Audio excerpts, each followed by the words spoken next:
ഇപ്പൊ ചേച്ചിക്ക് ഇപ്പൊ ജീവിതം എന്ന് പറയുമ്പോൾ അത് എങ്ങനെയാണ് തോന്നുന്നത്? അതിനെ ഒരു ഡെഫിനേഷൻ കൊടുക്കാൻ പറഞ്ഞു കഴിഞ്ഞാൽ എന്തായിരിക്കണം ജീവിതം, എങ്ങനെ ആയിരിക്കണം ജീവിതം?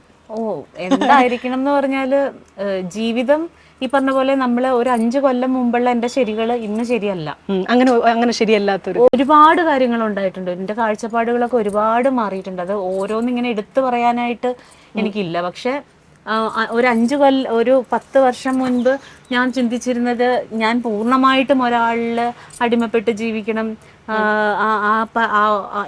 എൻ്റെ ആള് പറയുന്നത് മാത്രമാണ് എൻ്റെ വാക്ക്, അയാളില്ലാതെ ഭക്ഷണം കഴിക്കാൻ പാടില്ല, അങ്ങനെയൊക്കെയുള്ള ഭയങ്കരമായിട്ടുള്ള ചിന്താഗതികളിലൂടെ ജീവിച്ചിരുന്ന ഒരാളാണ് ഞാൻ. പക്ഷെ അതിൽ നിന്നൊക്കെ ഞാൻ മാറി.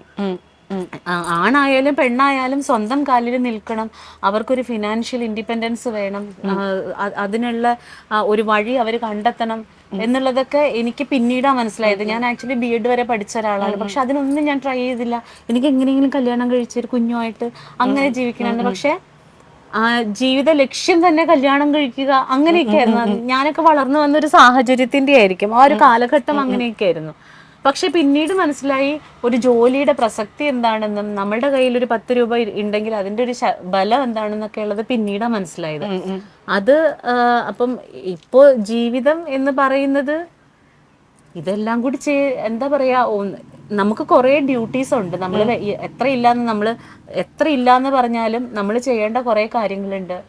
അതോടൊപ്പം തന്നെ നമുക്ക് നമ്മളെ സ്നേഹിക്കാൻ പറ്റണം. ഞാൻ എന്നെ സ്നേഹിച്ചു തുടങ്ങിയപ്പോഴാണ് എനിക്ക് എല്ലാവരെയും എല്ലാവരോടും സ്നേഹം തോന്നി തുടങ്ങിയത്. എന്നെ സന്തോഷിപ്പിക്കാൻ ഞാൻ തന്നെ മതി, എനിക്ക് എന്നെ സന്തോഷിപ്പിക്കാൻ പറ്റുമെന്ന് എനിക്ക് തിരിച്ചറിയാൻ പറ്റുന്നുണ്ട്. മറ്റത് ഞാൻ എല്ലാവരും ഡിപ്പെൻഡ് ചെയ്യും.